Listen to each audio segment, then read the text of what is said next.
PSR Silk Tales. ஏய் Chitra coffee இதோ வந்துட்டேன் சித்தி. குட் மார்னிங் சித்தி. ஓ மூஞ்சி ஏடி இவ்வளவு நேரம் ஏய் அரசர்கிட்ட இருந்து கடிதம் இளவரசருக்கு சுயவரம் கண்டு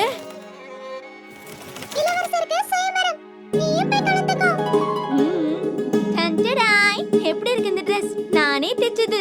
பார்க்கவே சகிக்கல பொட்ட பாரு நகை வேற இது எதுக்கு ச்சே, கடவுளே எனக்கு விமோச்சனமே கிடையாதா கவலைப்படாதே சித்ரா, இந்த உலகத்திலேயே சிறந்த பட்டு துணிகளை நான் உனக்கு தருகிறேன். நீ சுயம்பரத்தில் கலந்து கொள்.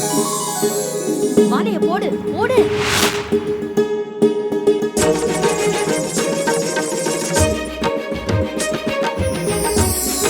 PSR Silk Sarees. Discover the princess in you.